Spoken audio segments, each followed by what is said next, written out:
मेरा तो सिंपल एक संदेश है कि जो भी ब्लड डोनेशन कैंप के पीछे ये है कि हम लोगों के यहाँ बहुत सारे जो ऐसी स्थितियाँ हैं, जैसे महिलाओं की डिलीवरी के समय रोड एक्सीडेंट के जो विक्टिम्स हैं,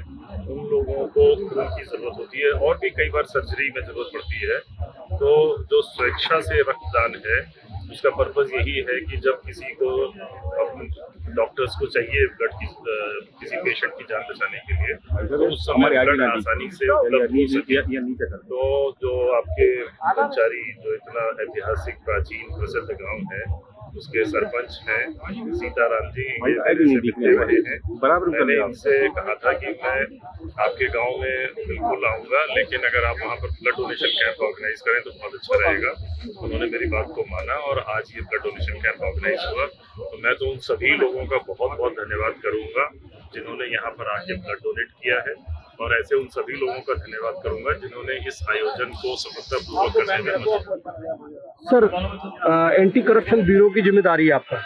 तो आपने एंटी करप्शन ब्यूरो को देखते हुए लोगों को क्या संदेश देंगे? मेरा तो यही कहना है, उसमें संदेश बहुत ही क्लियर है कि कोई भी सरकारी कर्मचारी या अधिकारी अपना जो काम है, जो उसको करना चाहिए, अगर वो आपका किसी व्यक्ति का काम करने, आमजन के किसी भी काम को करने में पैसे मांग रहा है, तंग कर रहा है, और तंग करने के पीछे सिर्फ पर्पज़ यही है कि जब तक पैसे नहीं मिल जाएंगे तब तक काम नहीं करेंगे, अगर ऐसा कोई है तो वो आप हमें सूचना जरूर दीजिए, और हम भी पूरा विश्वास दिलाते हैं कि हम जरूर कार्रवाई करेंगे। सर, हमारे हसनपुर ब्लॉक में 1 करोड़ रुपए का घोटाला हुआ है, लगभग 100 करोड़ का बता रहे हैं, लेकिन उसमें जिस तरीके से रिकवरी होनी चाहिए थी वो नहीं हो पाई। सर, ऐसा नहीं है इसमें, क्योंकि वो मेरे ही अंडर में ये केस एंटी करप्शन ब्यूरो कर रही है, तो उसमें हम लोग 7 आरोपियों को गिरफ्तार कर चुके हैं। लगभग 5 करोड़ रुपए कैश रिकवर हुआ है, पहले कभी इतना कैश नहीं किसी केस में रिकवर हुआ, और जो बकाया पैसा है, हम लोगों का अनुमान है कि 50 करोड़ के आसपास का ये फ्रॉड है,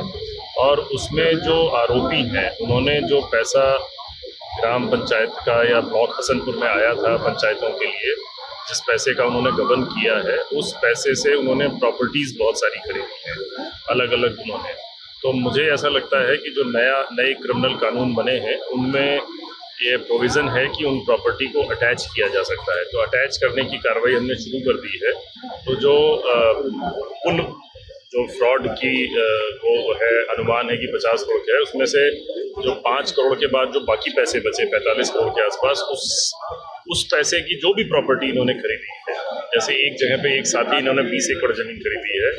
वो सब हम लोग ऑलरेडी रेवेन्यू अथॉरिटीज़ को लिख के दे चुके हैं कि इनको आगे कहीं कोई इनकी सेल परचेज अलाउ ना की जाए, और इनको अटैचमेंट की प्रोसेस हमने शुरू कर दिया, क्योंकि उसमें अदालत के आदेश की ज़रूरत होती है, तो उसके लिए हम लोग कर रहे हैं। तो ये आप मान के चलिए कि अधिकांश हिस्सा इसका रिकवर होगा।